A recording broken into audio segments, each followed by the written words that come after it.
If you're a thrill seeker, then you need to hear this. But be warned, you may never sleep again. But tonight, you'll hear one.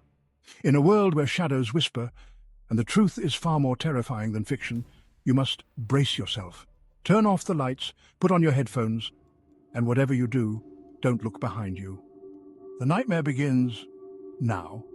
Have you ever driven down a dark, empty road late at night? It felt like you weren't alone. That feeling that something is just beyond the reach of your headlights, watching from the shadows. For one man in Loveland, Ohio, that feeling became terrifyingly real. It was around midnight, on a quiet road near the Little Miami River. He was just driving home, probably thinking about getting to bed. Suddenly, something ahead forced him to slow down. Standing near the road were three figures. At first glance, they looked small, maybe only 3 to 4 feet tall. But what made him stop was how they were standing.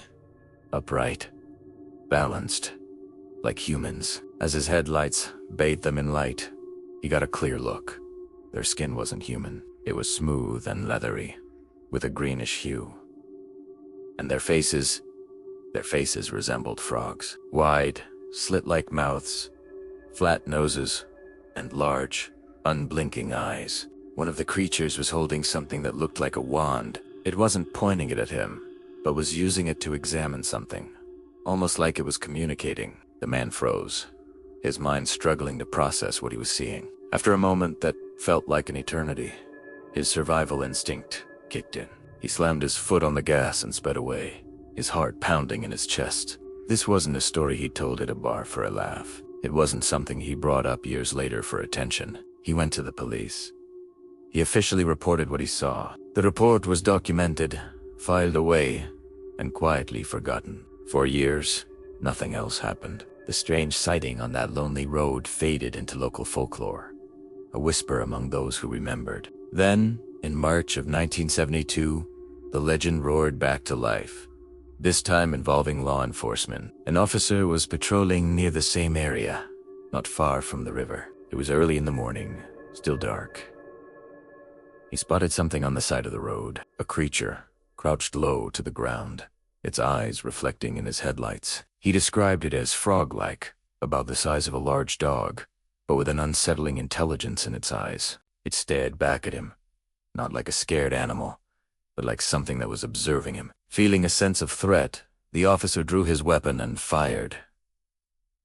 The creature instantly reacted. It jumped, ran with surprising speed, and vanished into the darkness near the river.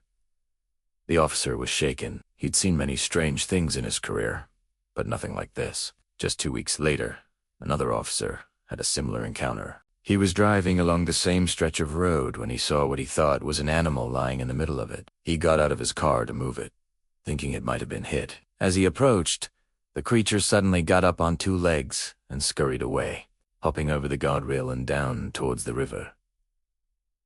This officer also described it as having a frog-like face. The official explanation came swiftly. What the officers had seen was simply a large iguana, probably an escaped pet that someone had released into the wild. Case closed. It was a tidy explanation that satisfied the public and put the strange reports to rest. But here's the problem with that explanation. Iguanas are not native to Ohio. They are cold-blooded reptiles that cannot survive the cold Ohio winters, and more importantly, they don't match the descriptions. An iguana doesn't stand upright, it doesn't move with humanoid balance, and it certainly doesn't carry a wand-like object. So what are we left with? We have 2 completely unrelated witnesses, separated by nearly 2 decades, who describe seeing extremely similar, bizarre creatures in the exact same location. Did they both independently imagine the same thing? Or was something actually there?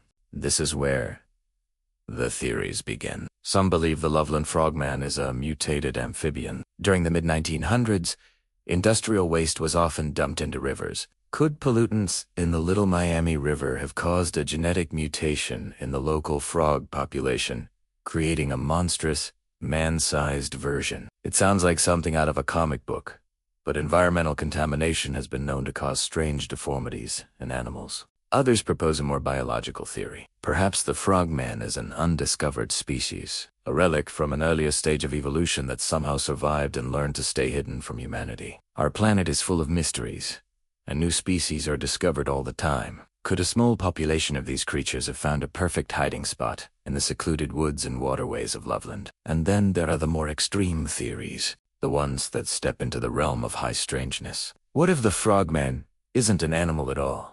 What if it's something intelligent?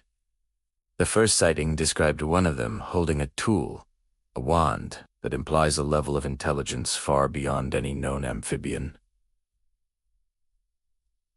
Was it an alien? A being from another dimension that uses the river as a gateway? This theory suggests they are not just hiding, but watching, observing West for reasons we can't possibly comprehend. Of course, skeptics have a field day with this story. They point out the obvious. There is no solid proof. No bodies have ever been found.